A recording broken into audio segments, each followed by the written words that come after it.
Welcome students, कैसे हैं सभी। आपका अपने चैनल क्विक साइंस में बहुत बहुत वेलकम है। और जैसा कि हम सीटेट साइंस पेपर 2 जुलाई की जो आपका एग्ज़ाम होने वाला है उसकी तैयारी कर रहे हैं, और उसी में हम लेटेस्ट वाले प्रीवियस ईयर पेपर सॉल्यूशन जो अभी जनवरी में हुए थे वो सारे हम कवर कर रहे हैं। और उसी में आज हम देखेंगे 23 जनवरी 2023 का पेपर सॉल्यूशन। और जो हमने लास्ट देखा था वो देखा था 20 जनवरी का पेपर सॉल्यूशन। और 20 के बाद जो पेपर हुआ था सीधा वो 23 में हुआ था। 21-22 में कोई पेपर आपका नहीं था, तो बीच में कोई गैप आपका ऐसा नहीं कि मतलब गैप है तो पेपर छूटे हैं। पेपर 20 के बाद सीधा जो हुआ था वो 23 जनवरी को ही हुआ था। तो अब हम 23 जनवरी का ही पेपर सॉल्यूशन जो है यहाँ पर देखने वाले हैं, डिटेल में इसको समझेंगे। देखिए, अगर आप ये वाली सीरीज़ देख लेते हैं जिसमें मैं सारी ये प्रीवियस ईयर आपको डिटेल में करा रही हूँ, देखिए बाद में जब लास्ट टाइम आएगा तो मैं इनके क्विक रिवीजन के लिए मैराथन लेके आऊँगी, लेकिन वहाँ पर तब मैं इतनी डिटेल में इनको नहीं समझाऊंगी जितनी डिटेल में मैं अब आपको समझा रही हूँ। क्योंकि अगर आप ये डिटेल वाली सीरीज़ देखेंगे तो इससे बेनिफिट आपको होगा, बहुत एक्स्ट्रा चीज़ें आपको देखने को मिलती हैं यहाँ पर। और जो डेफिनेटली आपको जो आपका नेक्स्ट एग्ज़ाम होने वाला है जुलाई में, वहाँ पर ये चीज़ें रिपीटिशन में देखने को मिलेंगी उनसे रिलेट करते हुए। तो ये सीरीज़ सबसे इम्पॉर्टेंट है, इसको अगर आप देखते हैं तो सबसे ज़्यादा बेनिफिट जो होगा वो आपको इसी सीरीज़ से होने वाला है। उसके अलावा अगर आपको साइंस के नोट्स चाहिए तो मेरी मेल ID है, इस पर भी आप मेल कर सकते हैं, shilpi511@gmail.com, या फिर व्हाट्सएप नंबर है 9411662115, इस पर भी नोट्स के लिए मेल कर सकते हैं। आपको 120 रुपीज़ जो है पे करने होंगे। उसके बाद नोट्स और सारे प्रीवियस ईयर जो है विद आंसर्स 2021-22 और 22-23 के भी आपको जो है प्रोवाइड करा दिए जाएंगे। तो चलिए शुरू करते हैं आज की क्लास और देखते हैं पहला क्वेश्चन जो 23 जनवरी में बना। A are blood vessels which carry blood from all part to heart. This blood is rich in B. The blood vessels have dash walls. ए जो है रक्त वाहिकाएँ हैं जो सभी अंगों से हृदय तक रक्त वाहन करती हैं। यह रक्त वी में समृद्ध हैं। इन रक्त वाहिनियों को डैश भित्तियाँ इनमें जो है वो पाई जाती हैं। तो बताइए यहाँ पर किसकी बात हो रही है। देखिए, ये आपका हार्ट है। सपोज जब ब्लड हार्ट से हमारे डिफरेंट बॉडी पार्ट में जाता है तो उसको ले जाने का काम कौन करती हैं, वो हमारी आर्टरीज करती हैं। कौन करती हैं? आर्टरीज करती हैं, धमनियाँ करती हैं। याद रखेंगे, क्योंकि वो हार्ट से लेकर जा रही हैं तो सीधी सी बात है वो डिफरेंट बॉडी पार्ट तक जब कोई चीज़ लेकर जा रही हैं तो वो अच्छी चीज़ ही लेकर जाएंगी। तो वो जो ब्लड होता है आर्टरीज़ में वो ऑक्सीजन रिच जो है ब्लड होता है, पहली बात। तो दूसरी बात ये हो गई। फिर जब ये ऊपर से नीचे लेकर जा रही हैं तो सीधी सी बात है बहुत तेज़ी से जो ब्लड है वो हमारे डिफरेंट बॉडी पार्ट तक जाता है। तो इस वजह से जो उनकी वॉल होती है, जो भित्तियाँ होती हैं, वो कैसी होती हैं? वो मोटी होती हैं। किसके केस में? आर्टरीज़ के केस में, धमनी के केस में। लेकिन फिर उसके बाद दूसरी वेसल्स आती हैं जो क्या करती हैं, अब बॉडी ने अपना फंक्शन कर लिया, ऑक्सीजन वाले ब्लड से ऑक्सीजन में पूरा प्रोसेस करके ग्लूकोज जो है वहाँ पर करके वो पूरा एक एनर्जी जो है रिलीज़ करी। और एनर्जी रिलीज़ करने के बाद वो जो कार्बन डाइऑक्साइड वहाँ पर है वो अब क्या होगा, वो हमारी वेन्स के थ्रू, हमारी शिराओं के थ्रू क्या होगा, वापस हमारे हार्ट तक जो है ब्लड लेकर जाती हैं। तो इसमें कार्बन डाइऑक्साइड ज़्यादा होता है, इसलिए हम इसे डीऑक्सीजनेटेड ब्लड कहते हैं।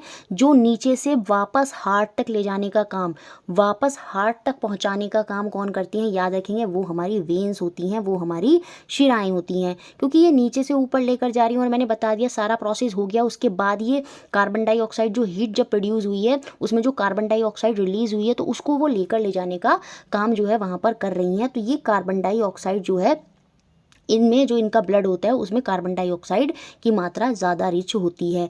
अब इनकी जो, क्योंकि नीचे से ऊपर लेकर जा रही है तो ब्लड जो है वो धीरे धीरे ऊपर तक जाता है, जिसकी वजह से जो इनकी वॉल होती है, जो इनकी भित्तियाँ होती हैं, वो यहाँ पर मोटी नहीं होती। वो कैसी होती हैं? वो थिन होती हैं। तो यहाँ पर वो पतली होंगी। और एक बात और आपको एक्स्ट्रा में याद रखनी है, ये जो नीचे से ऊपर तक हमारा ब्लड जाता है इसमें जो ये वेन्स होती हैं इनमें वाल्व्स लगे होते हैं। ये वाल्व्स क्या करते हैं, ये पटद्वार क्या करते हैं, जैसे रक्त ऊपर चला गया, जैसे ब्लड ऊपर गया तो ये वाल्व्स बंद हो जाएंगे ताकि जो ब्लड है वो वापस नीचे को ना सके। तो याद रखेंगे, आर्टरीज जो होती हैं, जो धमनियाँ होती हैं, उनमें वाल्व्स जो होते हैं वो नहीं, पटद्वार जो होते हैं उनमें नहीं होते।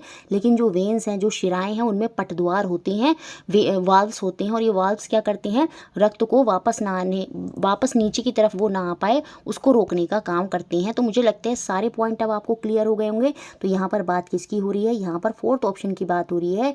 एक ऐसा ब्लड है जो डिफरेंट पार्ट से वापस कहाँ पर आ रहा है, रक्त को हार्ट में लेकर आ रहा है, तो वो वेन्स काम करती हैं। और ये वाला जो ब्लड होता है वो किस में समृद्ध होता है, वो आपका कार्बन डाइऑक्साइड में समृद्ध होता है। और ये जो क्या कहते हैं ब्लड वेसल्स होती हैं, रक्त वाहिनियाँ होती हैं, इनकी जो भित्तियाँ होती हैं, इनकी जो वॉल होती है वो कैसी होती है, वो थिन होती है। तो ऑप्शन नंबर 4 यहाँ पर हमारा आंसर होगा। नेक्स्ट क्वेश्चन सेकंड बहुत ईजी क्वेश्चन है।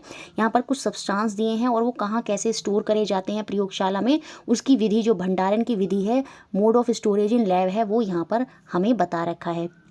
जो सब्सटेंस ए है उसको हम कैरोसिन में रखते हैं, तो आपको पता ही होगा जो कैरोसिन है उसमें क्या रखा जाता है, उसमें आपका मेटल जो धातु है सोडियम रखा जाता है।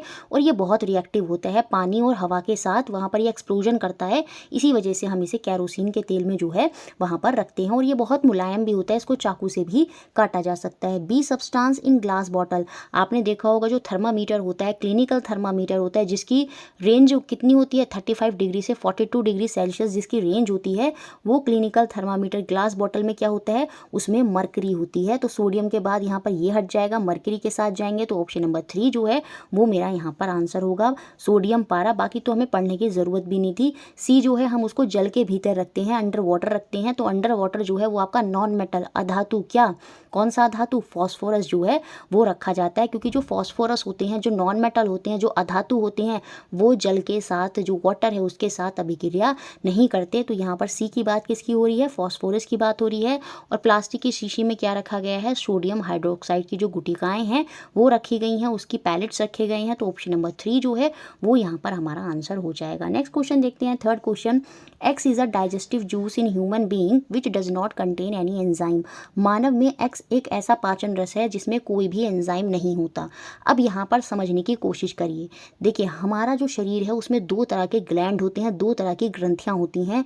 एक होती हैं एंडोक्राइन ग्लैंड, अंतःस्रावी ग्रंथि, और एक होती हैं एक्सो। एक्सो मतलब बाहर, बाह्य स्त्रावी ग्रंथि। तो 2 तरह के ग्रंथि, ग्लैंड को हिंदी में क्या बोलते हैं, ग्रंथि बोलते हैं, जो हमारी बॉडी में होती हैं। ये जो एंडोक्राइन ग्लैंड होते हैं ये क्या करते हैं, ये हार्मोन को सीक्रेट करते हैं। किसको सीक्रेट करते हैं, ये हार्मोन को सीक्रेट करते हैं। और ये डायरेक्ट हमारे ब्लड में होते जो है चले जाते हैं। इनमें कोई डक्ट, जो इनमें वाहिनी है, जो नलियाँ हैं, वो इनमें नहीं होती एंडोक्राइन ग्लैंड में। और ये हार्मोन जो है, ये जो ग्रंथियाँ होती हैं अंतःस्रावी ग्रंथि, ये हार्मोन्स को जो है रिलीज करती हैं। अब यहाँ पर इनके एग्जाम्पल्स क्या क्या आ जाएंगे, याद रखेंगे। पिट्यूटरी ग्लैंड जो हमारे मस्तिष्क में है, मास्टर ग्लैंड है पिट्यूटरी ग्लैंड, जिसे हम पीयूष ग्रंथि जो बोलते हैं। ये क्या करती है, ये हार्मोन सीक्रेट करती है, मल्टीपल हार्मोन जो है यहाँ पर ये जो है आपकी जो क्या कहते हैं पिट्यूटरी ग्लैंड होता है, मल्टीपल हार्मोन जो है सीक्रेट करता है। उसके बाद जो थायरॉक्सिन ग्लैंड होता है जो हमारे गले में होता है, ये भी थायराइड ग्लैंड जो होता है, सॉरी अफ्टू ग्रंथि, शायद मुझे हिंदी में एग्जैक्ट याद नहीं आ रहा, थायराइड ग्लैंड क्या बोलते हैं, ये थायरॉक्सिन हार्मोन रिलीज करता है। तो ये डायरेक्ट हार्मोन हमारे ब्लड में डालते हैं। उसके बाद एड्रिनल ग्लैंड जो हमारी दोनों किडनी के ऊपर होता है, वो भी क्या करते हैं, hormone, stress hormone, blood control hormone जो है वहाँ पर वो रिलीज़ करते हैं। ऐसी हमारी ओवरी हो गई, मेल में जो हो गई टेस्टिस हो गई, ये सारे के सारे क्या करते हैं, ये हार्मोन जो है रिलीज़ करते हैं। और इसी वजह से ये एंडोक्राइन ग्लैंड जो अंतःस्रावी ग्रंथियाँ होती हैं उनमें आते हैं। उसके बाद एक्सोक्राइन ग्लैंड होते हैं, बाह्य स्रावी ग्रंथियाँ होती हैं, जो क्या करती हैं, जो एंजाइम रिलीज़ करती हैं। क्या रिलीज़ करती हैं, एंजाइम रिलीज़ करती हैं। और इनमें डक्ट होती हैं, इनमें वाहिनी होती हैं, जिसके थ्रू ये क्या करते हैं, एंजाइम्स रिलीज़ करते हैं। जो अब यहाँ पर मल्टीपल एंजाइम जो हैं ये रिलीज़ करते हैं। अब जैसे जो पैनक्रियाटिक जूस है, ये दोनों, पैनक्रियाज आपको पता है अग्नाशय जो होता है वो एंडोक्राइन ग्लैंड भी है और एक्सोक्राइन भी है, मतलब हार्मोन भी सीक्रेट करता है और एंजाइम भी सीक्रेट करता है। अब जैसे एंजाइम में मैं बात करूँ, यहाँ पर ट्रिप्सिन, ये जो ट्रिप्सिन एंजाइम है ये जो है आपका पेप्सिन के द्वारा रिलीज़ होता है। आपका अमाइलिस जो है वो भी पैनक्रियाज जो है अग्नाशय द्वारा है, उसके द्वारा रिलीज़ होता है।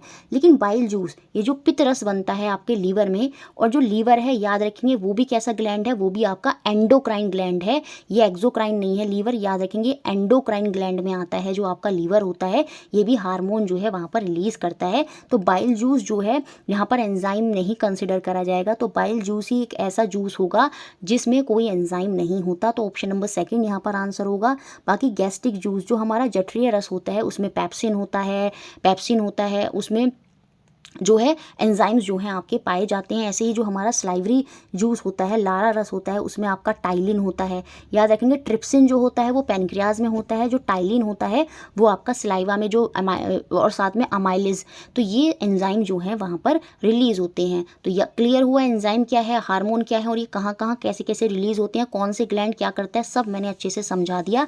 तो यहाँ पर कौन से डाइजेस्टिव जूस की बात हो रही थी, यहाँ पर पित्त आशय रस जो बाइल जूस है उसकी बात हो रही थी। तो ऑप्शन सेकंड यहाँ पर आंसर होगा। Next question fourth, Sunita want to buy a container to store mango pickle, she should buy. आपने पहले ज़माने में देखा होगा, अब तो थोड़ा कम होता है, लेकिन जो आम का अचार है गांव वगैरह में आप देखेंगे तो वो कांच के कंटेनर में ही रखे जाते हैं, क्योंकि वो इजीली वहाँ पर क्या होता है, अचार उनसे रिएक्ट नहीं करता है। तो यहाँ पर बेस्ट कंटेनर, उसको कौन सा कंटेनर जो है यहाँ पर खरीदना चाहिए, उसको ग्लास कंटेनर, क्योंकि वो जो है वो रिएक्ट नहीं करेगा। कांच का पात्र क्योंकि यह अभिक्रिया नहीं करता। तो ऑप्शन 3 यहाँ पर आंसर होगा। Next question fifth, which of the following characteristics और adaptation feature of trees in mountain. देखिए लास्ट टाइम में, पिछली बार मैंने आपको सबसे लास्ट में जो है कुछ इंपॉर्टेंट की पॉइंट की सीरीज कराई थी एक वीडियो के थ्रू, और उसी से ये क्वेश्चन आपका बना, निम्न में से कौन पर्वतों में पेड़ों वृक्षों में अभिलक्षण या अनुकूलन लक्षण पाए जाते हैं। अब यहाँ पर ध्यान से समझ लीजिएगा। यहीं पर देखिए जो माउंटेन पर प्लांट पाए जाते हैं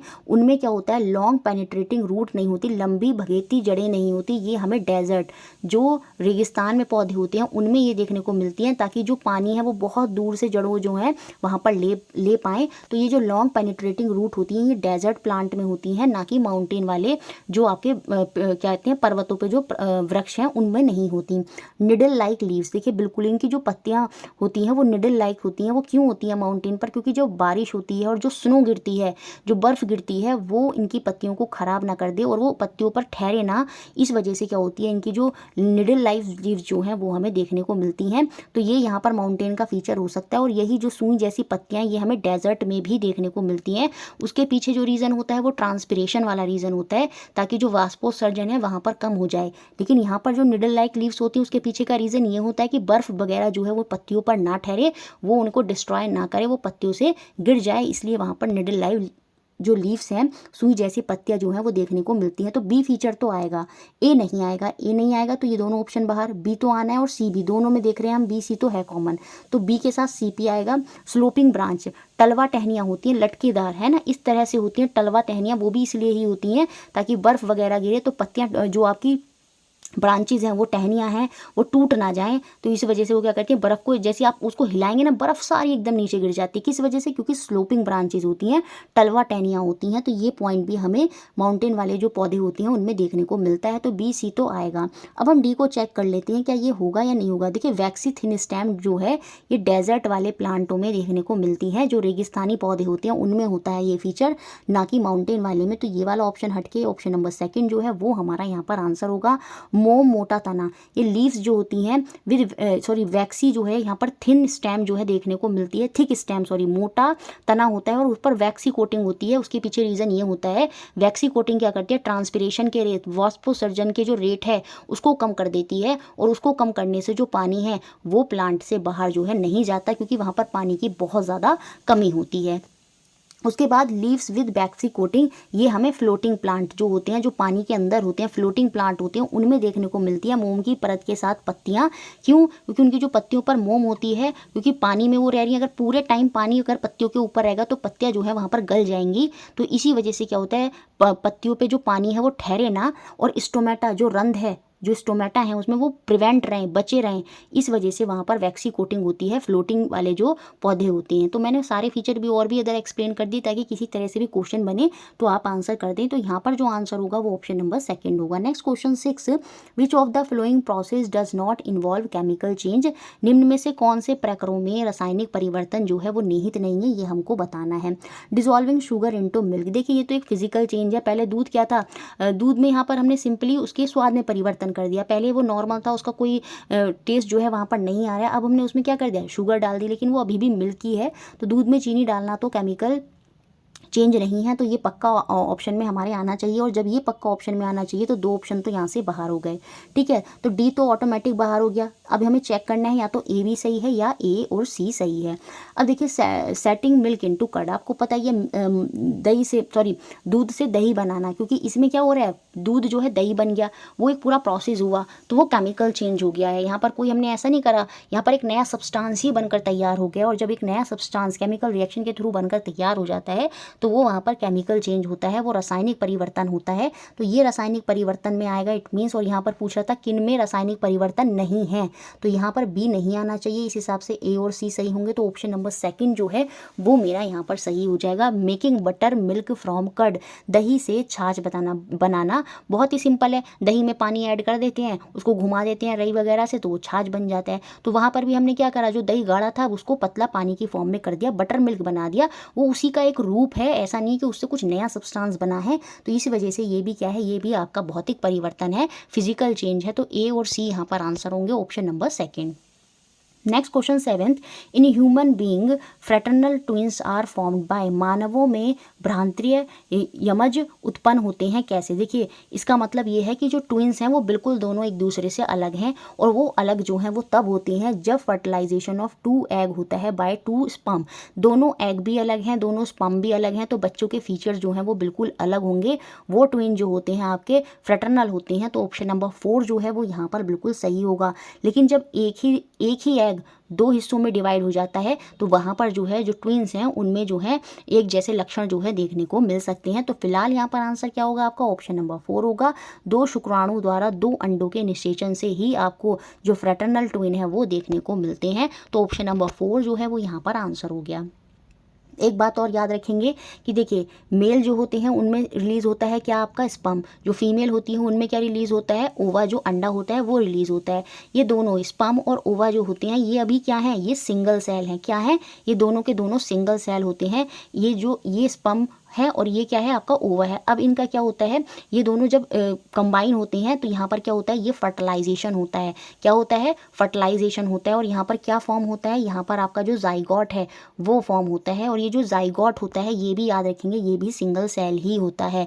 स्पर्म और ओवा ने फर्टिलाइजेशन किया, क्या बना, यहाँ पर जायगोट बना। फिर वो जायगोट आगे जाकर फ्लोपाइन ट्यूब से होते हुए फीमेल में जाकर वो भ्रूण बन जाता है और वहाँ पर जाकर वो मल्टी सेलुलर हो जाता है। ये भी सारे पॉइंट आपको याद रखने होंगे। अब देखिए जो मेल होते हैं उनमें 22 पेयर जो हैं और फीमेल होती है उनमें 22 पेयर जो हैं वो क्या होते हैं, क्रोमोसोम के कॉमन होते हैं। लेकिन जो उनका 23वां पेयर होता है वो डिफरेंट होता है। जो मेल होते हैं उनमें क्या होता है, XY होता है, और जो फीमेल होती हैं उनमें XX ही होता है। अब क्या होता है, अगर XX फर्टिलाइजेशन करते हैं तो वहाँ पर बेबी गर्ल होती है, और अगर X बॉय का Y और गर्ल्स का तो हमेशा X ही रहेगा, तो वो वहाँ पर अगर एक X है और एक Y है तो वहाँ पर बेबी बॉय हो जाएगा। तो इस तरह से होता है। ये तो मुझे लगता है कॉमन है, आपको पता होगा। तो यहाँ पर जो आंसर है वो आपका ऑप्शन नंबर 4 है, और कुछ एक्स्ट्रा पॉइंट भी मैंने आपको यहाँ पर बताए। और ये जो क्रोमोसोम्स होते हैं ये कहाँ पाए जाते हैं, ये केंद्रक के अंदर। जो सेल होता है, जो कोशिका होती है, उसमें जो न्यूक्लियस है, जो केंद्रक है, उसके अंदर क्रोमोसोम जो है आपके पाए जाते हैं। 23 पेयर जो हैं वो मेल और फीमेल में क्रोमोसोम के होते हैं। पेयर की बात कर रहे हैं। और अगर सिंगल में बात करेंगे तो कितने क्रोमोसोम होते हैं, ह्यूमन के अंदर 46 क्रोमोसोम होते हैं। और अगर पेयर में बात करेंगे तो वो आपके 23 पेयर हो जाएंगे, जिसमें से 22 पेयर दोनों मेल और फीमेल में कॉमन होते हैं। लेकिन जो 23वां पेयर होता है वो मेल में क्या होता है, XY होता है, और फीमेल में तो हमेशा XX ही होता है। Next question 8, driver wear special suit and carry oxygen cylinder when they go from under water driving. The main reason for this is, गोताखोर जब अंतर्जलीय डुबकी लगाते हैं तब वे विशिष्ट सूट पहनते हैं और ऑक्सीजन सिलेंडर साथ रखते हैं। इसका मुख्य कारण क्या होता है, क्योंकि देखिए मैंने बताया था ऊपर जाने पर जो एटमॉस्फेयर की लेयर है वो कम होती जाती है, जिससे प्रेशर घट जाता है। लेकिन जितना हम नीचे जाएंगे परतें बढ़ती जाती हैं, जिसकी वजह से प्रेशर जो है वहाँ पर बढ़ता है। The pressure due to the water increase as we goes down. जब कोई जल के भीतर जाता है तो गहराई के साथ क्या होता है, जल द्वारा जो दाब है उसमें वृद्धि होती है। तो ऑप्शन नंबर 1 जो है वो यहाँ पर सही हो जाएगा। तो यही हमारा क्या हो गया, यहाँ पर आंसर हो गया। Next question 9, when ice melt into water which of the following take place. थोड़ा अलग सा क्वेश्चन पूछा गया, जब बर्फ पिघल कर जल बनती है तो कौन सी प्रक्रिया जो है वहाँ पर संपन्न होती है, और इसमें इन्होंने आंसर दिया ऑप्शन सेकंड, जबकि इसका आंसर होना चाहिए ऑप्शन नंबर फर्स्ट। ऑब्जेक्शन हुआ नहीं होगा क्योंकि बच्चे मल्टीपल शिफ्ट हैं, अलग अलग शिफ्ट हैं, बच्चे ऑब्जेक्शन कर नहीं पाते और ये जो है उसको रिकरेक्ट जो है वहाँ पर नहीं करते। देखिए जब आइस मेल्ट होती है वाटर में, यहाँ पर क्या हुआ है, देखिए आपको पता है हीट जो होती है, जो ऊष्मा होती है, उसका ट्रांसफर होता है from high temperature to low temperature. तो यहाँ पर क्या हुआ कि जो बर्फ़ है वो यहाँ पर क्या हुआ, पिघल गई है। इसने क्या करा, हीट ली, हीट जो है वाटर की कहाँ पर आई, बर्फ़ में आई और उसने बर्फ़ को पिघाल दिया। तो हीट जो है बर्फ़ ने क्या करा, इस केस में जो हीट है वो उसमें एडेड हुई। सिस्टम यहाँ पर क्या है, आइस है, आइस में क्या हुआ, हीट जो है वो ऐड हुई, तब जाकर वो पिघली। बर्फ़ पानी को ठंडा नहीं करती, पानी बर्फ़ को क्या कर देता है, पिघला देता है, नॉर्मल टेम्परेचर में ले आता है। तो इसी वजह से यहाँ पर क्या हुआ, हीट जो है आइस में ऐड हुई है, ना कि रिमूव हुई है। Heat is added to the system, क्योंकि ये सिस्टम यहाँ पर क्या है, आइस है, ठीक है। तो वो यहाँ पर हीट ऐड हुई है। हीट जो है वो रिमूव कब होती, निकाय से ऊष्मा कब निष्कासित होती, जब पानी से क्या बन रहा होता, पानी से बर्फ़ बन रही होती, उस केस में हीट जो है वहाँ पर क्या होती, रिमूव होती। लेकिन यहाँ पर हीट क्या हो रही है, यहाँ पर जो हीट है वो ऐड हो रही है, क्योंकि पानी ने क्या करा, आइस को जो थी हीट वहाँ पर दी है, तो हीट ऐड हुई है सिस्टम में, ना कि रिमूव हुई है। तो ऑप्शन नंबर 1 जो है वो यहाँ पर आंसर होना चाहिए। नेक्स्ट क्वेश्चन देखते हैं, question number 10, an electromagnetic is, एक विद्युत चुंबक क्या है ये हमको बताना है, और यहाँ पर जो मैं एक्स्ट्रा पॉइंट बताऊंगी वो भी बहुत इंपॉर्टेंट होगा। ये जो इलेक्ट्रोमैग्नेट वाला कॉन्सेप्ट है आपने देखा होगा, वही वाला जो कॉन्सेप्ट बहुत बार मैंने आपको बताया कि जब हम बचपन में थे सिर से क्या करते थे, स्केल को रगड़ते थे, फिर पेपर पर उसको चिपका देते तो पेपर चिपक जाते थे। तो वहाँ पर क्या होता है, जो इलेक्ट्रॉन होते हैं और जो चार्ज होते हैं, प्रोटॉन होते हैं, वो वहाँ पर क्या हो जाते हैं, वो चार्ज हो जाते हैं, और चार्ज होने की वजह से क्या होते हैं, ये इलेक्ट्रोमैग्नेट का कॉन्सेप्ट वहाँ पर देखने को मिलता है। तो ये जो फोर्स होती है ये यहाँ पर कैसी होती है, ये स्ट्रांग होती है, ये प्रबल फोर्स ही होती है, लेकिन ये टेम्पररी होती है। आपने देखा होगा कुछ समय तक ही पेपर जो है स्केल से चिपकता था, उसके बाद जो है वो पेपर नहीं चिपकेगा, क्योंकि वो चार्ज जो है फिर से अपना क्या हो जाएंगे, नॉर्मल हो जाएंगे। तो ये स्ट्रांग होती है इलेक्ट्रोमैग्नेट जो फोर्स होती है, लेकिन ये टेम्पररी होती है, अस्थायी होती है। तो ऑप्शन नंबर 2 यहाँ पर सही होगा। और भी क्वेश्चन बनते हैं यहाँ पर। देखिए 4 तरह की फोर्स हैं जो आपको याद रखनी होंगी, बल होंगी। एक होती है आपकी ग्रेविटेशनल फोर्स, एक होती है वीक न्यूक्लियस फोर्स, फिर होती है इलेक्ट्रोमैग्नेटिक फोर्स, और सबसे ज़्यादा स्ट्रांग होती है स्ट्रांग न्यूक्लियस फोर्स। ये जो ग्रेविटेशनल फोर्स होती है, याद रखेंगे, ये वीकेस्ट फोर्स होती है। अगर क्वेश्चन बने इन चारों को लेकर, इन 4 फोर्स को लेकर ही बनेगा। तो जो वीकेस्ट फोर्स होती है, याद रखेंगे, वो ग्रेविटेशनल फोर्स होती है। उसके बाद नेक्स्ट वीकेस्ट कौन सी होती है, वीक न्यूक्लियस फोर्स होती है। उसके बाद ये जो इलेक्ट्रोमैग्नेटिक फोर्स होती है, ये स्ट्रॉन्गर में काउंट होती है, और सबसे स्ट्रॉन्गेस्ट जो होती है वो होती है आपकी स्ट्रॉन्ग न्यूक्लियस फोर्स। तो ये पूरी जो सीक्वेंस है आप प्लीज़ याद रखिएगा। अगर पूछा जाए विच of the following is weakest among the flowing, तो वहाँ पर आप टिक लगाएंगे। ग्रेविटेशनल फोर्स जो होती है वो सबसे वीकेस्ट होती है इन चारों फोर्स में। तो ये चीज़ भी आपको क्लियर हो गई होगी। नेक्स्ट क्वेश्चन देखते हैं, question number 11, match the flowing. निम्नलिखित को यहाँ पर हमें सम्मिलित करना है। दोनों मिरर दे रखे हैं, दोनों दर्पण दे रखे हैं और दोनों लेंस दे रखे हैं, और उनको बताना है कि उनको हम कहाँ कहाँ जो यूज़ हैं वो करते हैं। देखिए एक इंपॉर्टेंट पॉइंट है जो आपको याद रखना होगा, जो काम कॉनकेव मिरर करता है, जो काम अवतल दर्पण करता है, सेम वही काम आपका कॉन्वेक्स लेंस करता है, उत्तल लेंस करता है। दोनों की प्रॉपर्टी यहाँ पर सेम होती हैं बहुत ज़्यादा पास आने पर। देखिए ये पोल होता है, ये फोकस होता है, ये सेंटर ऑफ कर्वेचर होता है। जब इमेज पोल और सेंटर ऑफ कर्वेचर, ये आपका लेंस हो गया या मिरर हो गया, ठीक है। उसके केस में अगर हम माने तो देखिए जब हम बहुत ज़्यादा पास हैं मिरर के, तो इमेज इस केस में क्या होता है, याद रखेंगे, बड़ी बनती है, बहुत मैग्नीफाइड बनती है, और वो वर्चुअल होती है, वो आभासी होती है, और इमेज यहाँ पर सीधी बनती है। जितना हम यहाँ पर दूर चले जाएंगे, जैसे अगर मैं कर्वेचर और फोकस के बीच में आ जाऊँगी तो इमेज यहाँ पर मेरी छोटी होती चली जाएगी। सेंटर ऑफ कर्वेचर पर आकर क्या हो जाएगा, इमेज जो है बिल्कुल इक्वल बनेगी, और उससे पीछे जाते हुए क्या होगा, इमेज जो है वो मेरी छोटी होती चली जाएगी। तो जितना मैं पास आ रही हूँ इमेज मेरी बड़ी हो रही है, और जितना मैं दूर जा रही हूँ इमेज मेरी छोटी हो रही है। बहुत ज़्यादा पास आने पर इमेज वर्चुअल हो जाती है और बहुत मैग्नीफाइड हो जाती है। जितना हम दूर जाते हैं इमेज छोटी रहती है। बहुत पास में इमेज क्या है, सीधी बनती है, और जितना हम दूर होते हैं उतनी इमेज इसमें क्या बनती है, उल्टी जो है बनती है। सेम ये काम दोनों में होता है, कॉनकेव मिरर में भी और कॉन्वेक्स लेंस में भी, अवतल दर्पण में और उत्तल लेंस दोनों में ये काम देखने को मिलता है। जब मैं बात करती हूँ कॉनकेव लेंस और कॉन्वेक्स मिरर की, अवतल उत्तल लेंस और उत्तल दर्पण की, तो इन दोनों में जो प्रतिबिंब बनता है, इमेज बनता है, वो हमेशा याद रखेंगे वो छोटी होती है, स्मॉल होती है, वो हमेशा वर्चुअल होती है, वो हमेशा आभासी ही होगी और हमेशा क्या होती है आपकी इरेक्ट होती है, सीधी होती है। तो ये तीनों फीचर हमें कॉनकेव लेंस और कॉन्वेक्स मिरर में जो है देखने को मिलती हैं। अब इन्हीं के आधार पर इनका प्रयोग किया जाता है।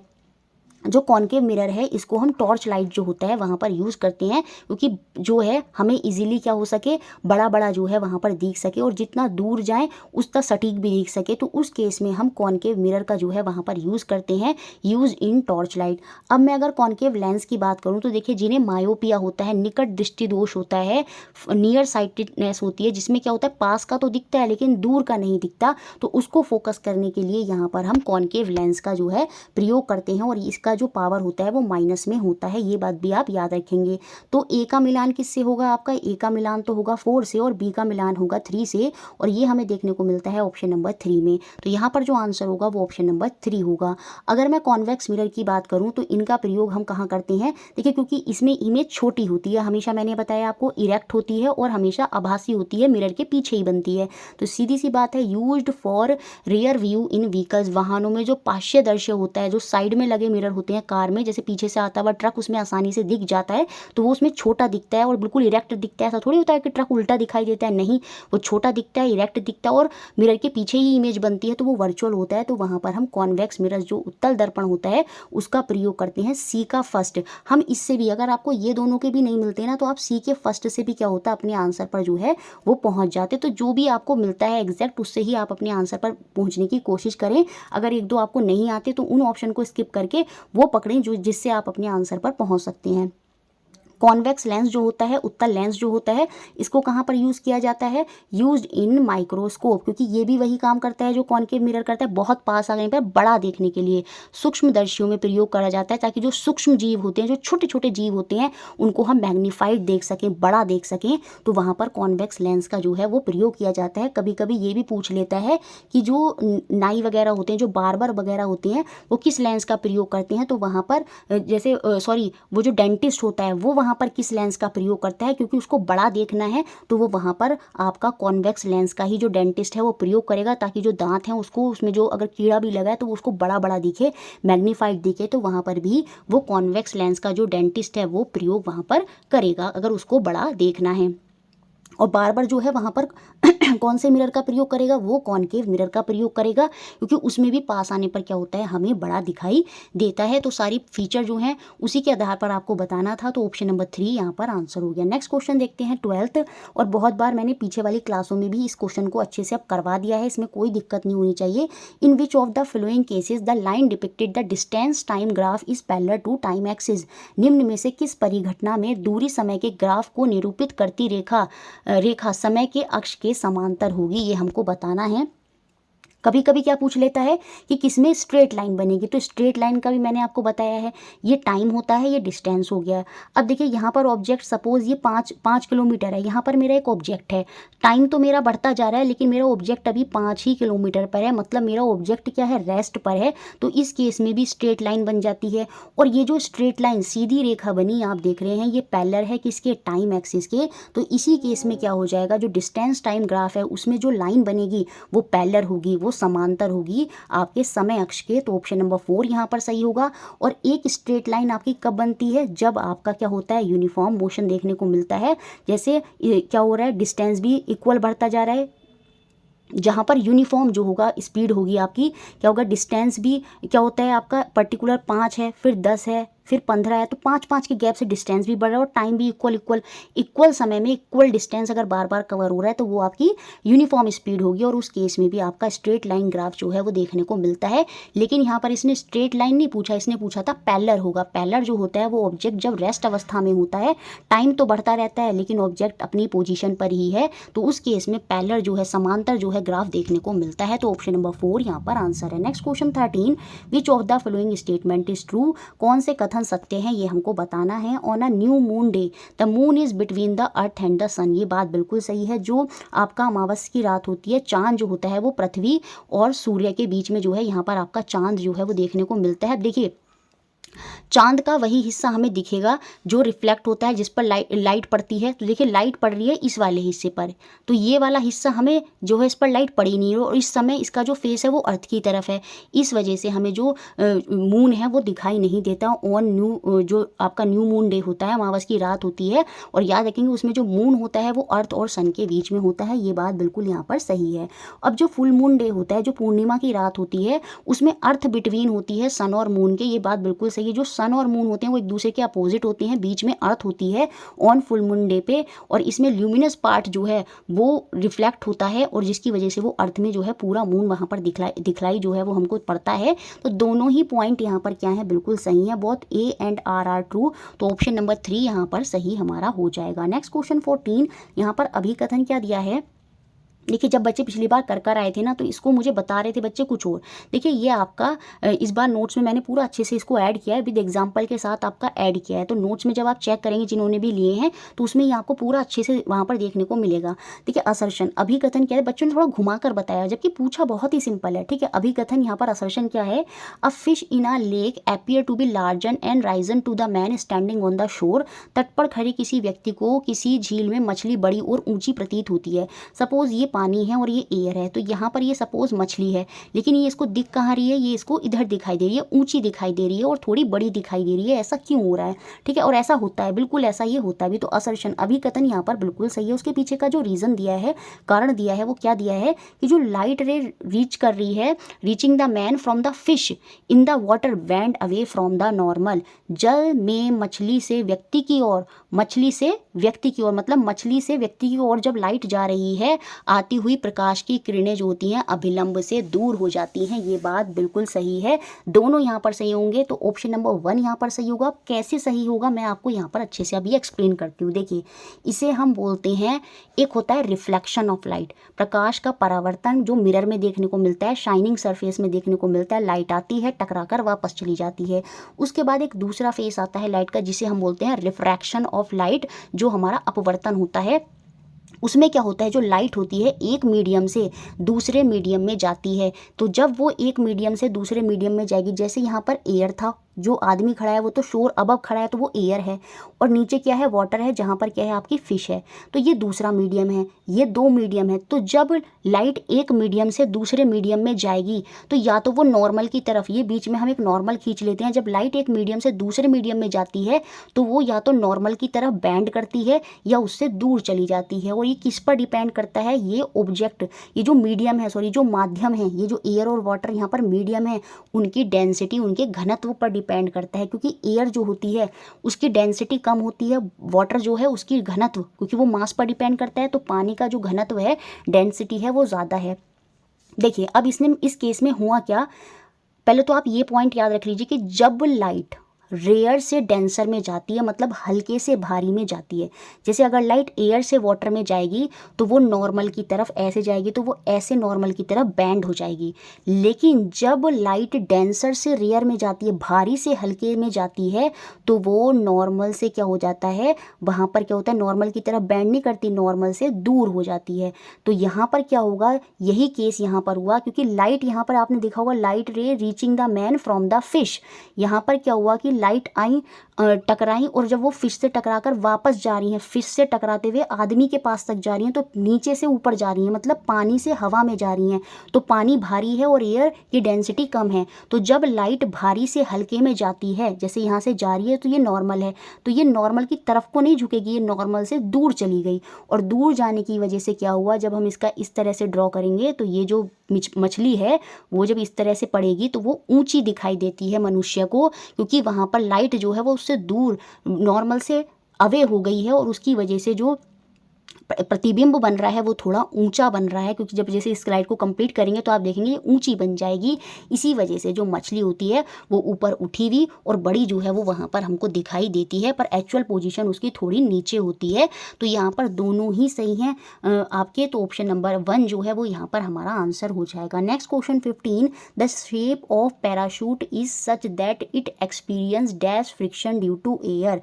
पैराशूट का जो आकार होता है वो इस प्रकार होता है कि ये वायु के कारण घर्षण डैश का घर्षण अनुभव करता है, इस शेप में होता है। तो यहाँ पर देखिए एयर ड्रैग जो होगा, घर्षण जो होगा, एयर फ्रिक्शन वो मैक्सिमम होता है, ताकि बैलेंस जो है वहाँ पर बना रहे। ऐसा नहीं कि इंसान उड़कर दूर चला जाए, ताकि वो ड्रैग जो है वो उसको वहाँ पर पैराशूट को रोके रखे रहे। ऐसा नहीं है कि वो बहुत ही ऊंचा चला जाए, बैलेंस वहाँ पर बना रहे। इस वजह से फ्रिक्शन ड्यू टू एयर जो होता है वहाँ पर मैक्सिमम होता है। तो ऑप्शन नंबर 1 जो है वो यहाँ पर आंसर होगा। नेक्स्ट क्वेश्चन 16, ये क्वेश्चन कंबस्टन और फ्लेम वाले चैप्टर से उठाकर बना है और बच्चे सोच रहे थे क्वेश्चन पता नहीं कहाँ से बन गया। एनसीईआरटी से ही है, एनसीईआरटी को अच्छे से पढ़ना पड़ेगा बच्चों। Goldsmith blow the a zone of the flame with the metal blow pipe to melt gold. The colour of this zone is B and it is zone of C. Combustion सोना गलाने के लिए जो सुनार होता है धातु की फुकनी से ज्वाला के डैश क्षेत्र पर फूंक मारता है, इस क्षेत्र का रंग डैश और यह सी दहन क्षेत्र होता है। जब एनसीईआरटी का चैप्टर खोलेंगे ना कंबस्टन और फ्लेम वाला, तो उसमें डायग्राम के सहित ये आपको देखने को मिलेगा। देखिए जब मोमबत्ती जलती है तो उसमें 3 जो है एक येलोइश पार्ट दिखता है अंदर वाला, एक जोड़ा है थोड़ा ऑरेंज वाला पार्ट दिखता है, और एक सबसे बाहरी पार्ट जो है वो ब्लूइश पार्ट दिखता है।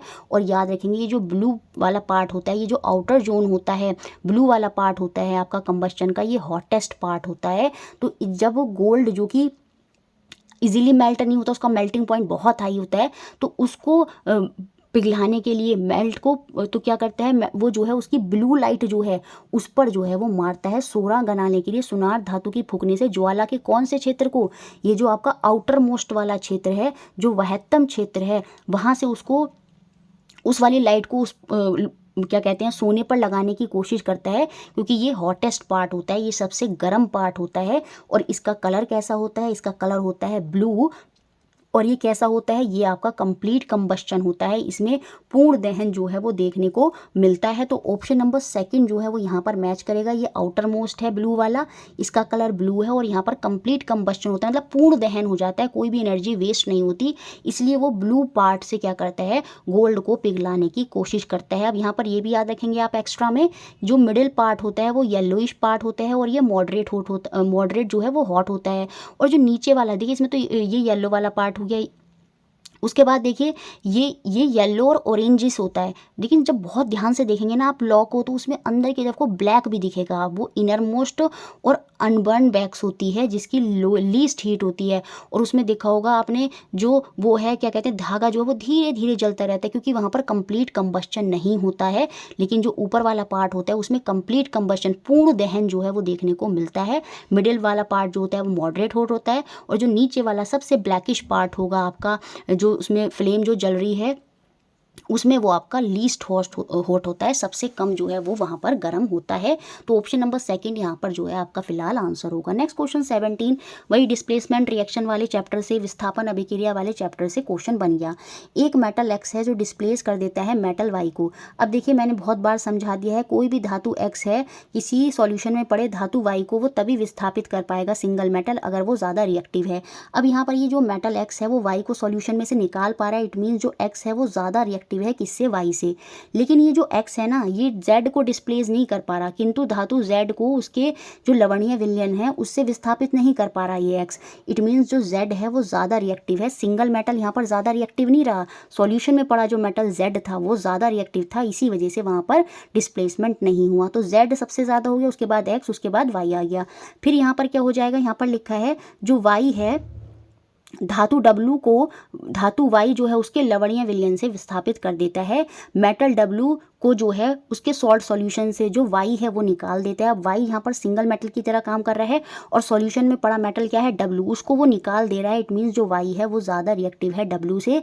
अब इस क्वेश्चन में करेक्ट ऑर्डर पूछ रहा था तो यही हमारा करेक्ट ऑर्डर बन जाएगा ZXYW, और ये हमें ऑप्शन नंबर 2 में देखने को मिल रहा है और सेकेंड ऑप्शन हो गया यहाँ पर हमारा। नेक्स्ट क्वेश्चन देखते हैं, question number 18, milk is rich in many vitamin and mineral except. दूध जो होता है वो कई विटामिनों और खनिज में समृद्ध होता है सिवाय। ये क्वेश्चन बहुत ही सिंपल था। अब देखिए दूध में विटामिन सी नहीं होता, विटामिन सी जो होता है वो सिट्रस फ्रूट में होता है, तो विटामिन सी वाला ही हमारा आंसर होना चाहिए, क्योंकि इसने पूछा सिवाय किसके, जो हमें वो बताना है जो मिल्क में नहीं पाया जाता। तो विटामिन सी तो नहीं पाया जाता, तो इन दोनों में से ही कोई आंसर होगा। और ना ही मिल्क में आयरन आएगा। मिल्क में क्या आता है आपका, जो मिनरल्स पाए जाते हैं मिल्क में, दूध में, वो फॉस्फोरस होते हैं, कैल्शियम होते हैं, पोटाशियम होते हैं, आपके मैग्नीशियम होता है, जिंक होता है। ये सारे जो है मिनरल्स जो हैं मिल्क में कुछ ना कुछ अमाउंट में जो है यहाँ पर पाए जाते हैं। तो यहाँ पर जो आंसर होगा, milk is rich in many vitamin and mineral except, तो वो हो जाएगा ऑप्शन नंबर 1। अगर ये पूछा जाता है इसमें पॉजिटिव वाला बताओ कि मिल्क में क्या क्या कौन से विटामिन और कौन से मिनरल होते, तो उस केस में हमारा आंसर क्या होता है, उस केस में आंसर होता है हमारा ऑप्शन नंबर 4। क्योंकि जो विटामिन मिल्क में पाए जाते हैं, याद रखेंगे अब आप, एक तो वो विटामिन ए होता है और एक जो होता है आपका विटामिन B12 जो है वो मिल्क में देखने को मिलता है। और जो मिनरल्स मिल्क में पाए जाते हैं वो कौन कौन से होते हैं, वो फॉस्फोरस होता है, कैल्शियम होता है, याद रखेंगे, एक आपका कैल्शियम हो गया, मैग्नीशियम हो गया, और एक आपका जिंक हो गया, पोटाशियम हो गया। ये सारे के सारे जो हैं मिल्क में देखने को मिलते हैं। तो यहाँ पर मिल्क में क्या नहीं होगा, विटामिन सी और आयरन। तो ऑप्शन नंबर 1 जो है वो मेरा यहाँ पर आंसर हो जाएगा। ये क्वेश्चन भी काफ़ी ईजी था, प्रीवियस ईयर से रिपीट करा question. Which of the following represent the cell organelle of an animal cell, निम्न में से कौन सा एक जीव कोशिका के कोशिकांगों को दर्शाता है, ये हमको बताना है। हमारी बॉडी के जो सेल हैं, कोशिकाएं हैं, वो क्या हैं, वो एनिमल सेल ही हैं, जीव कोशिकाएं हैं। और हमारी बॉडी के सेल में जो होता है यहाँ पर सेल वॉल जो है वो देखने को नहीं मिलती। ये जो सेल वॉल होती है, ये जो कोशिका भित्ति होती है, ये केवल प्लांट सेल में देखने को मिलती है या फिर बैक्टीरिया में देखने को मिलती है। देखिए, हम तो घर के अंदर रहते हैं तो हमारे प्रोटेक्शन के लिए एक ही लेयर होती है, लेकिन जो पेड़ पौधे होते हैं वो सुदृढ़ रहते हैं, स्ट्रांग बने रहें, गिरे ना, तो उनको प्रोटेक्ट करने के लिए उनके जो सेल होते हैं, कोशिकाएं होती हैं, उनमें 2 लेयर होती हैं। एक सेल मेम्ब्रेन भी होता है और बाहरी लेयर एक और होती है जिसे हम सेल वॉल बोलते हैं, कोशिका भित्ति बोलते हैं। तो ये एनिमल सेल में नहीं होगी, तो एनिमल सेल में नहीं होगी तो ये ऑप्शन भी यहाँ पर बाहर हो जाएगा। अब देखिए यहाँ पर ये जो प्लास्टिड होता है, ये जो लवक होता है, ये जो हरित लवक है वो यहाँ पर कहाँ देखने में मिलता है, ये आपका प्लांट सेल जो होते हैं, पादप कोशिका जो होती हैं, उनमें देखने को मिलता है। इस वजह से ये ऑप्शन भी बाहर हो जाएगा। जो आंसर होगा वो आपका ऑप्शन नंबर डी होगा। जो एनिमल सेल है उनमें सेल मेम्ब्रेन होती है, बीच में सेंटर में जो आपका पूरा मास्टर होता है वो आपका केंद्रक हो जाएगा, न्यूक्लियस हो जाएगा। जो एनर्जी को स्टोर कर रखता है हमारे सेल के अंदर, कोशिका के अंदर, वो माइटोकॉन्ड्रिया होती है। और जो द्रव होता है हमारे बीच में, कहाँ, ये न्यूक्लियस है और ये आपकी सेल मेम्ब्रेन है। इन दोनों के बीच में, न्यूक्लियस और सेल मेम्ब्रेन के बीच में जो जेली लाइक द्रव होता है वो क्या होता है, वो आपका साइटोप्लाज्म होता है, कोशिकीय द्रव होता है। ये सारे के सारे एनिमल सेल में होते हैं। और याद रखेंगे ये जो वैक्यूल्स होता है, ये जो रसधानी होती है, ये आपकी दोनों में होती है, प्लांट सेल में भी और एनिमल सेल में भी। प्लांट सेल में ये बहुत बड़ी होती है और एनिमल सेल में ये बहुत छोटी होती है। तो ये भी आप एक्स्ट्रा में याद रखेंगे। और याद रखेंगे कभी कभी पूछ लेता है एटीपी की फॉर्म में एनर्जी कौन स्टोर कर रखता है। एटीपी की फॉर्म में एनर्जी जो है वो माइटोकॉन्ड्रिया जो है यहाँ पर स्टोर कर रखता है। तो ये सारे इंपॉर्टेंट पॉइंट हैं जो मैंने आपको यहाँ पर एक्स्ट्रा में भी बता दिए हैं। तो ऑप्शन नंबर 4 यहाँ पर या डी जो है यहाँ पर हमारा सही हो गया। नेक्स्ट और लास्ट क्वेश्चन देखते हैं कंटेंट का, इसके बाद हम पेडागोजी के क्वेश्चन देखेंगे। हार्मोन फ्रॉम डैश मतलब A stimulate B to release C in females. A से स्त्रावित हार्मोन बी को उद्दीपित करके स्त्रियों में सी स्त्रावित करता है। अब देखिए हार्मोन एंजाइम क्लियर हो गए। हार्मोन जो है वो एंडोक्राइन ग्लैंड निकालते हैं और एक्सोक्राइन ग्लैंड जो होते हैं, बाह्य स्त्रावी ग्रंथि जो होती हैं, वो एंजाइम निकालते हैं। अब एंडोक्राइन ग्लैंड में मैंने आपको बताया था क्या क्या उदाहरण होते हैं। आपका जो लीवर हो गया वो भी एंडोक्राइन ग्लैंड है, आपका जो पिट्यूटरी ग्लैंड हो गया वो भी एंडोक्राइन ग्लैंड है, जो आपका थायराइड ग्लैंड है वो भी एंडोक्राइन है। ये सब हार्मोन रिलीज करते हैं, ठीक है। अब यहाँ पर क्या बोल रहा है कि ए से स्त्रावित हार्मोन, ए से स्त्रावित हार्मोन बी को उद्दीपित करता है। तो पिट्यूटरी ग्लैंड से जो हार्मोन रिलीज होता है वो क्या करता है, वो ओवरी को स्टिमुलेट करता है। कौन सा हार्मोन रिलीज करने के लिए, कौन सा female hormone, oestrogen hormone release करने के लिए। ओवरी भी आपकी एक एंडोक्राइन ग्लैंड होती है, ये भी हार्मोन जो है रखती है अपने अंदर।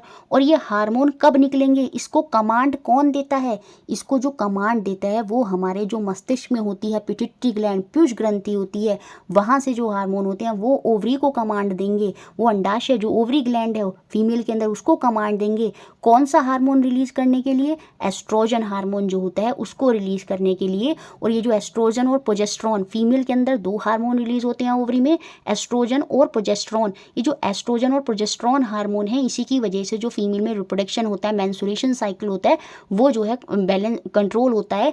और कभी कभी आपने देखा होगा जब फीमेल बहुत ज़्यादा स्ट्रेस में होती हैं तो उनको पीरियड में डिले हो जाता है। उसके पीछे भी यही रीज़न होता है, क्योंकि पिट्यूटरी ग्लैंड जो है वो इस हार्मोन को रिलीज करने में जो है कमांड नहीं देता, और ये बहुत बड़ा रोल प्ले करता है एस्ट्रोजन आपके मेंस्ट्रुएशन साइकिल में फीमेल के अंदर। तो एस्ट्रोजन और प्रोजेस्टेरॉन हार्मोन कौन सा ग्लैंड रिलीज करता है? पहली बात तो ओवरी ग्लैंड। और इस ओवरी ग्लैंड में से इस हार्मोन को रिलीज करने के लिए कौन कमांड देता है?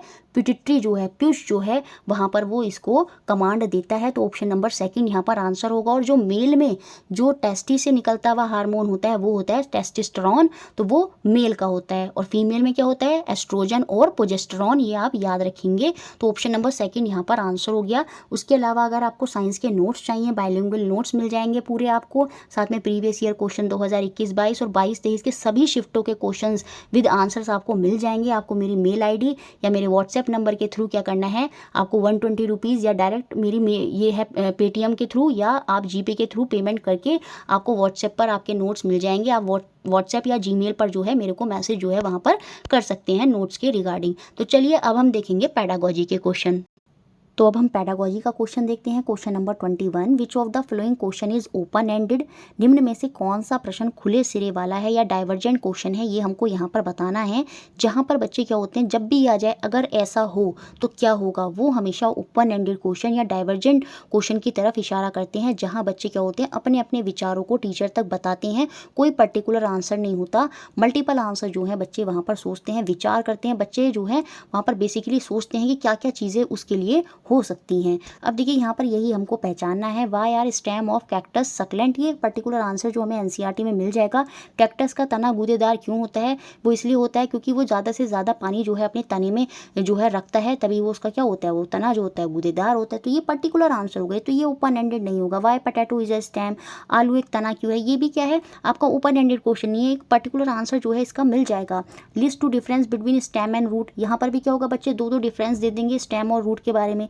इनमें कहीं से भी कहीं तक ओपन एंडेड क्वेश्चन की जो है वो प्रवृत्ति नहीं दिख रही है। What would happen if there is no stem, क्या होगा यदि कोई पौधे में तना ना हो। तो यहाँ पर बच्चे जो हैं अपने अलग अलग आंसर देंगे। और इस तरह का क्वेश्चन जहाँ पर जब भी ये पूछा जाए अगर ऐसा हो जाए, अगर ऐसा कर दिया जाए तो क्या होगा, बस उससे पहचान जाइएगा आप कि वो ओपन एंडेड क्वेश्चन होगा। तो यहाँ पर जो ओपन एंडेड क्वेश्चन होगा वो आपका ऑप्शन नंबर 4 जो है यहाँ पर हो जाएगा। Next question 22, Which of the following activities is best suited to sensitize the learner regarding water conservation in class 6? देखिए वाटर हो, इलेक्ट्रिसिटी हो या किसी भी तरह का कंजर्वेशन कराते हैं तो उसमें आपने देखा होगा हम बच्चों को क्या कहते हैं कि आप घर घर जाकर पता करिए वो ऐसी एक्टिविटी, देखिए कि वो कितना पानी दिन में खर्च कर रहे हैं। इस तरह की एक्टिविटी से हम बच्चों को जो है वो सेंसिटाइज करते हैं उस टॉपिक के प्रति। और ये हमारे किस स्किल को डेवलप करता है, बेसिकली जो इसका कंसर्न होता है वो हमारी कम्युनिकेशन स्किल होता है। मैंने आपको बहुत पहले वाला जो सेट सॉल्व करवाया था उसमें बताया था कि कम्युनिकेशन जो प्रोसेस स्किल है वो यही होता है जिसमें हम क्या करते हैं, बच्चों को जागरूक करते हैं चीज़ों की तरफ। अवेयरनेस वगैरह वाली चीज़ें जो होती हैं वो सारी कम्युनिकेशन स्किल में आ जाती हैं। जल संरक्षण के संदर्भ में कक्षा 6 के शिक्षार्थियों को संवेदनशील बनाने के लिए कौन सा क्रियाकलाप जो है वो सर्वाधिक उपयुक्त होगा, ये हमको बताना है। Asking student to design a poster, नहीं अच्छा नहीं होगा। Conduct a debate on the topic, नहीं, इससे बच्चे उसकी संवेदनशीलता को नहीं पहचान पाएंगे कि पानी कम होता जा रहा है। वो तभी उनको पहचान पाएंगे जब वो आसपास में जाकर देखेंगे। Asking student to conduct water audit in neighbourhood, पास पड़ोस में जल अंकेक्षण के लिए विद्यार्थियों को कहना। उसमें बच्चे देखेंगे कि कौन कितना पानी को यूज़ कर रहा है, कैसे कर रहे हैं, और कहीं ना कहीं जो पानी को वेस्ट करें उनको वो उसकी तरफ सेंसिटाइज होंगे। तो यही सबसे बेस्ट होगा और ये एक्टिविटी सबसे बेस्ट होती है। तो ऑप्शन नंबर सेकंड जो है वो यहाँ पर आंसर हो जाएगा। Next question 23, Neha while working on a magnet right the following statement in her copy. जो नेहा है चुंबक पर कार्य करते समय अपनी पुस्तिका में वो कुछ कथन लिखती है। तो वो ये ऑब्जर्वेशन और इन्फ्रेंस वाला, अवलोकन और निष्कर्ष वाला क्वेश्चन है। अब इसमें हमें यही पहचानना है कौन सा अवलोकन है और कौन सा आपका निष्कर्ष है। मैंने क्या बताया है, जब कोई चीज़ आपने देखी और उसको बता दिया बस एज इट इज़ लिख के, देखा हुआ ऐसे ही बताना क्या होता है, वो आपका अवलोकन होता है कि जो आपने देखा वही लिख कर बता दिया। लेकिन उससे एक पर्टिकुलर रिजल्ट निकल कर आया और उस रिजल्ट रिजल्ट को एक्सप्लेन करना in the form of statement, वो आपका क्या होता है, वो आपका इन्फ्रेंस होता है, निष्कर्ष होता है। अब देखिए यहाँ पर जब मैं ए की बात करती हूँ, north pole of a magnet move away from north pole of the magnet B, एक मैग्नेट बी है और एक मैग्नेट ए है, दोनों के नॉर्थ पोल क्या कर रहे हैं, एक दूसरे से दूर जा रहे हैं। तो ये बात अगर मैंने कॉपी में लिखी है तो मैंने जो देखा वो लिख दिया, तो ये मेरा क्या है यहाँ पर, ये मेरा क्या हो जाएगा, अवलोकन हो जाएगा, ऑब्जर्वेशन हो जाएगा। और उससे मैंने क्या हुआ, उससे एक रिजल्ट निकल कर आया, उससे मेरे माइंड में एक आइडिया सेट हो गया। क्या सेट हो गया मेरे माइंड में, एक स्टेटमेंट की जो लाइक पोल्स होते हैं मैग्नेट के, वो हमेशा रिपेल करते हैं, चुंबक के जो एक समान ध्रुव होते हैं वो एक दूसरे का प्रतिकर्षण करते हैं। तो ये एक स्टेटमेंट है जो बाद में निकल कर आया और ये हर बार ऐसे ही रहेगा। तो ये बी मेरा यहाँ पर क्या है, ये मेरा निष्कर्ष है, इन्फ्रेंस है। तो ऑप्शन नंबर 1 जो है वो यहाँ पर आंसर हो जाएगा। और इस तरह का क्वेश्चन आपको नेक्स्ट जब ये अब आपका सीटेट होगा वहाँ पर भी ज़रूर देखने को मिलेगा कि आपसे पूछेगा कौन सा ऑब्जर्वेशन है, कौन सा निष्कर्ष है या इन्फ्रेंस है। नेक्स्ट क्वेश्चन 24, असर्शन, अभिकथन और कारण दिया है, इसी से हमें इनको पहचानना है। Learner misconception in many science topic tend to be stable and resistance to change. ये पॉइंट बहुत ही पॉजिटिव पॉइंट है और इसको याद रखना है कि ये जब भी क्वेश्चंस में पॉइंटों में दे रखे होंगे अगर ऑप्शन में, तो ये पॉजिटिव पॉइंट होते हैं। विज्ञान में कई विषयों में शिक्षार्थियों को भ्रांतियां जो होती हैं वो स्थायी और परिवर्तन विरोधी होती हैं। बिल्कुल बच्चे के मन में साइंस को लेकर, जैसे मैंने ये एग्जाम्पल बहुत बार दिया है कि वो वाला एग्जाम्पल कि बच्चा को लगता है कि वो पानी में डूब जाएगा, स्विमिंग पूल में वो जाना नहीं चाहते, उनको डर होता है कि वो डूब जाएंगे, लेकिन नहीं, टीचर वहाँ पर फिर उनको कॉन्सेप्ट बताता है धीरे धीरे कि नहीं, स्विमिंग भी की जाती है, बुआन फोर्स नीचे से लगती है, आप पानी जितना हटा रहे हो उतनी नीचे से फोर्स लगती है जिसकी वजह से आप तैर पा रहे हो। तो ये जो मिसकंसेप्शन है बच्चों की साइंस टॉपिक में, वो स्टेबल होती है और उसको बदलना बहुत मुश्किल होता है। जब बहुत टाइम तक टीचर चीज़ें करा तब जाकर उनके माइंड में वो बदलता है, तो वो परिवर्तन विरोधी होता है, उसको चेंज करना बहुत मुश्किल होता है। ये बात बिल्कुल सही है। अब इसके पीछे का रीज़न क्या है, कारण क्या है, दीज आइडियाज़ में draw on more than one specific concept. ये विचार एक से अधिक वैज्ञानिक संकल्पनाओं से उत्पन्न होते हैं। वो 2-3 चीज़ों को एक साथ मिक्स करके देखना शुरू कर देते हैं और इसी वजह से उनके माइंड में इस तरह की चीज़ें जो हैं वो सेट हो जाती हैं और उनको बदलना बहुत मुश्किल हो जाता है। तो यहाँ पर दोनों ही बात सही है, असर्शन भी सही है, उसके पीछे का कारण जो है, रीज़न जो है वो भी सही है। तो ऑप्शन नंबर 1 जो है यहाँ पर मेरा सही हो जाएगा, दोनों सत्य हैं और आर जो है उसकी सही व्याख्यान जो है, करेक्ट एक्सप्लेनेशन जो है वो यहाँ पर कर रहा है। नेक्स्ट क्वेश्चन 25, ये जो है इंग्लिश में नहीं मिल पाया क्योंकि जब बच्चे रेस्पॉन्स शीट भेजते हैं तो कुछ क्वेश्चन पर क्या हो जाता है, एक सिर्फ छोटी सी फोटो रह जाती है, वो सही से डाउनलोड नहीं होंगे जिसकी वजह से वो इंग्लिश में नहीं अवेलेबल हो पाया। वैज्ञानिक अन्वेषणों, वैज्ञानिक जो अन्वेषण होती हैं, रिसर्च होती हैं, खोज होती हैं के संदर्भ में निम्न में से कौन सा कथन सत्य नहीं है। नेगेटिव पॉइंट जो है, गलत जो स्टेटमेंट है वो हमको यहाँ पर बतानी है। आंकड़े और प्रमाण एक समान होते हैं, देखिए यही यहाँ पर गलत हो जाएगा। आंकड़े जो होते हैं वो कभी भी प्रमाण के जो है वो एक समान नहीं होंगे। देखिए आंकड़े हमारे गलत हो सकते हैं, हम कुछ आंकड़े बिठाते हैं कि अच्छा ये चीज़, लेकिन उससे जो प्रमाण निकल कर आया वो जरूरी थोड़ी उन आंकड़ों से मैच खाए, वो उनसे अलग भी हो सकता है। तो आंकड़े और प्रमाण जो होते हैं वो कभी भी समान नहीं होते और यही यहाँ पर जो है हमारा गलत हो जाएगा। नेक्स्ट क्वेश्चन देखते हैं, क्वेश्चन नंबर 26 और ये भी प्रीवियस ईयर से रिपीट करा हुआ क्वेश्चन है। विच of the following statement best describe the difference between a law and a theory in science. विज्ञान में नियम और सिद्धांत के बीच विभेदन की निम्नलिखित में से कौन सा कथन सर्वोत्तम रूप से व्याख्यान करता है, ये हमको बताना है। अब यहाँ पर समझ भी लीजिए, ये क्वेश्चन आगे भी 100% बनेगा। देखिए जो लॉज होते हैं ना, और बहुत सारे एक्सपेरिमेंट रिसर्च करने के बाद, बार बार एक्सपेरिमेंट करने के बाद बनाए जाते हैं।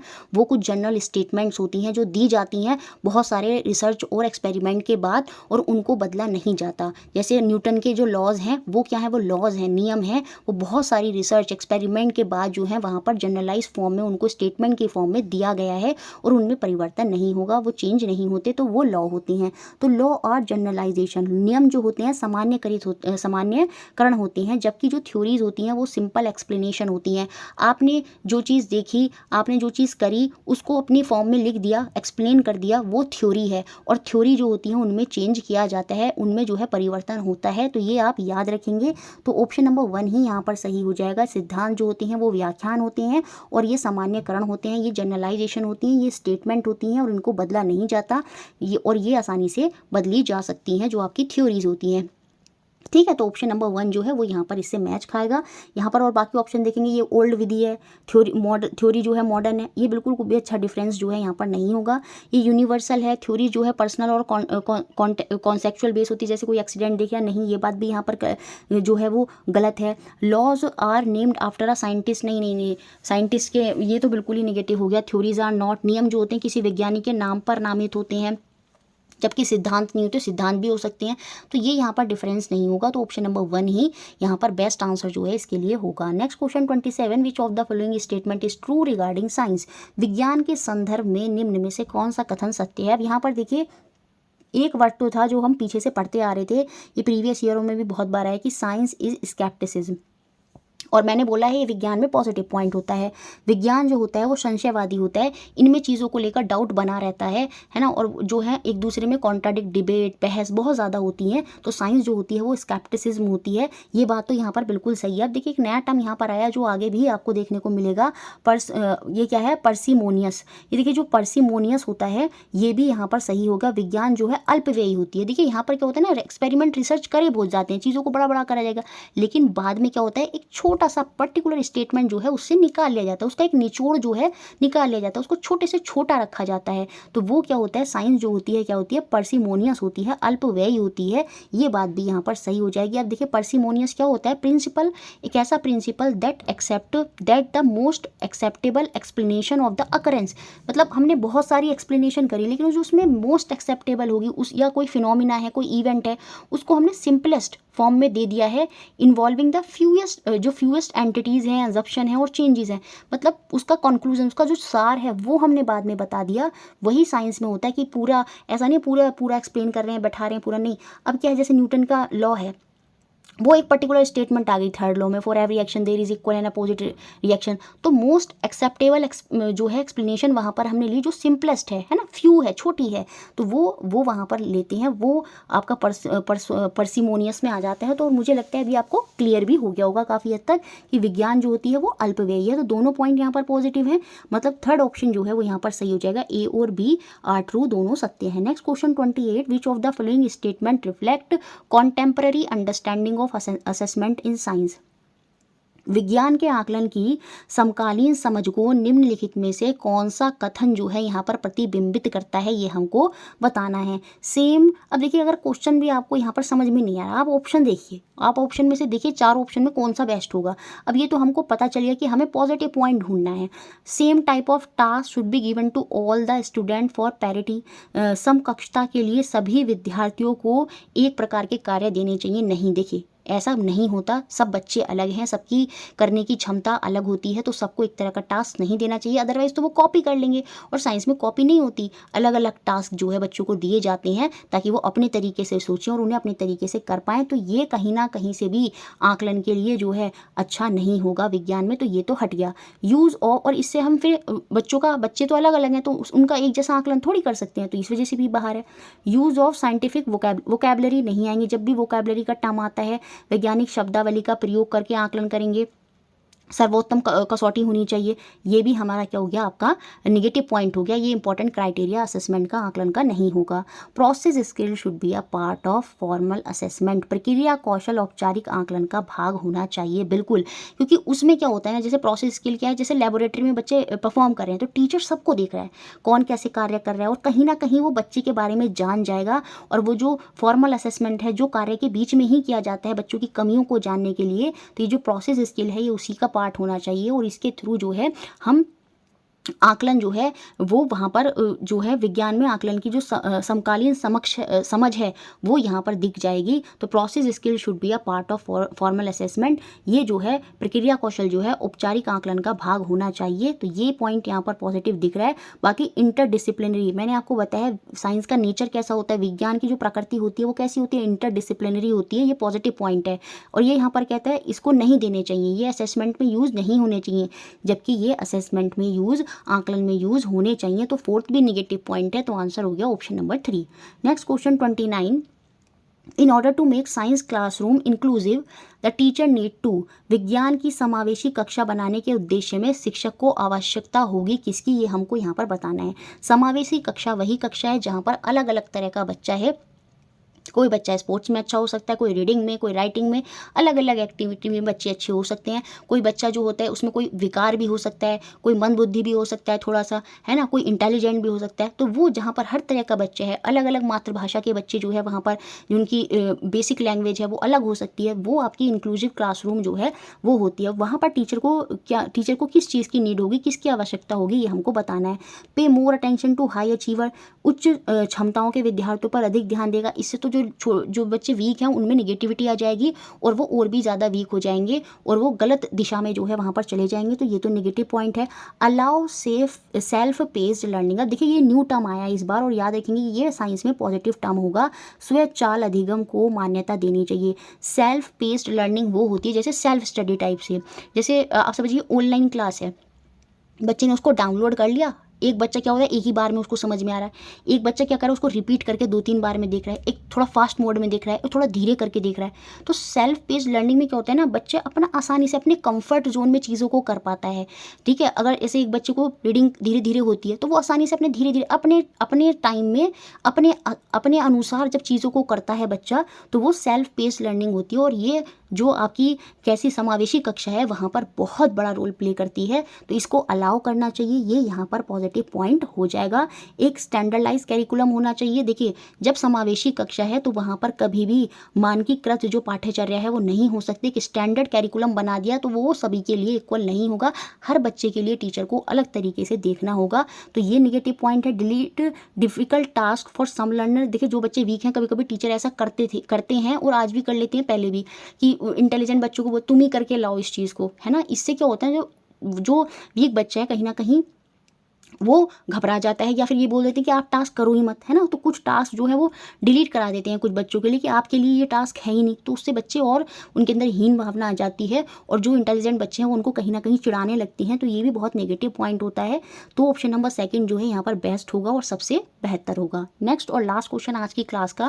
देखिए वीडियो आपको अच्छा लगता है तो प्लीज़ उसको लाइक करा करें, कोई फोर्स नहीं है, अगर दिल से अच्छा लगता है तो उसको लाइक कर दिया करें। बस यही मेरे लिए एक मोटिवेशन रहता है आपकी तरफ से। Which of the following activity is most desirable in explaining the difference between density and heaviness?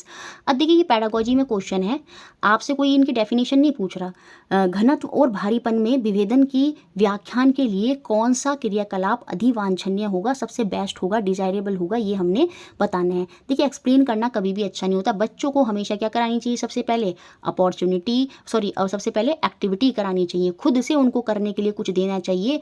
उनको जो चीज़ नहीं पता है हमें ऐसे कार्य कराने चाहिए जिससे वो खुद से उन चीज़ों को धीरे धीरे समझने लगे। डिफाइनिंग डेंसिटी ऑपरेशनली, घनत्व को परिभाषित करना नहीं, बिल्कुल भी नहीं होगा। परिभाषित कर देंगे तो बच्चों को समझ में क्या आएगा। Giving opportunity to handle various object of different shape size and material, बिल्कुल विभिन्न आकार माप और पदार्थ की वस्तु के साथ कार्य करने के अवसर देना। और जब बच्चे अलग अलग शेप साइज मटेरियल के जो ऑब्जेक्ट हैं उनको देखेंगे, उन पर वर्क करेंगे, उनको पानी में डालेंगे या अलग अलग चीज़ों पर उन पर कार्य करेंगे, तो कहीं ना कहीं वो डेंसिटी और हैवीनेस का जो कॉन्सेप्ट है वहाँ पर जो है वो समझ पाएंगे। तो ये यहाँ पर बिल्कुल पॉजिटिव पॉइंट दिख रहा है। बाकी डेमोन्स्ट्रेशन यूजिंग फिजिकल बैलेंस, देखिए टीचर डेमो नहीं करेगा, वो साइंस में अच्छा नहीं होता। साइंस में अच्छा वही होता है जहाँ पर इंक्वायरी बेस्ड जो है लर्निंग होती है, जहाँ पर बच्चे खोज करते हैं सेल्फ से। तो ऑप्शन नंबर 3 जो है यहाँ पर बेस्ट होगा और यही हमारा आंसर हो जाएगा। इस तरह से हमने ये 23 जनवरी के सारे क्वेश्चन देखे। वीडियो अच्छा लगता है लाइक करें, शेयर करें और चैनल से बने रहें।